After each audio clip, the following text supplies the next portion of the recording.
آج محرم الحرام کی 10 تاریخ ہے اور آج اہل بیت اطہار کا تذکرہ کیا جاتا ہے۔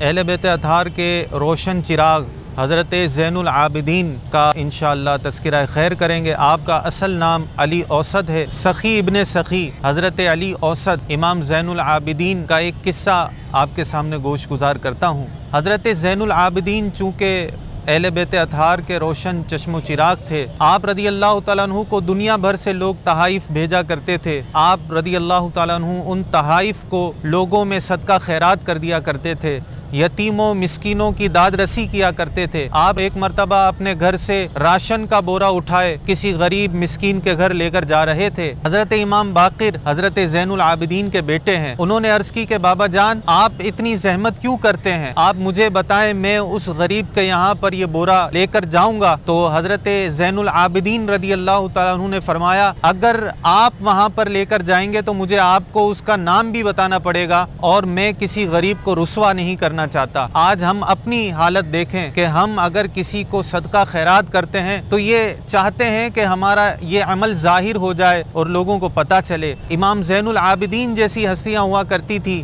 کہ آپ رضی اللہ تعالیٰ عنہ نے زندگی بھر کسی کو نہیں بتایا کہ میں کس کس کی داد رسی کرتا ہوں، کس کے ساتھ خیر خواہی کرتا ہوں۔ اپنے سگے بیٹے حضرت امام باقر کو بھی اس شخص کا نام نہیں بتایا جس کے یہاں آپ راشن دینے جایا کرتے تھے۔ ہم اپنے آپ پر غور کریں کہ ہم اگر کسی کے ساتھ خیر خواہی کرتے ہیں تو دل کے اندر یہ تمنا بھی رہتی ہے کہ کاش ہمارا یہ عمل ظاہر ہو جائے۔ اللہ تبارک و تعالی ہمیں امام زین العابدین رضی اللہ تعالیٰ عنہ کے نقش قدم پر چلنے کی توفیق عطا فرمائے۔ اللہ تبارک و تعالی ہمیں زین العابدین رضی اللہ تعالیٰ عنہ کی سخاوت کا صدقہ نصیب فرمائے۔ آمین بجاہ النبی الامین صلی اللہ علیہ وآلہ وبارک وسلم۔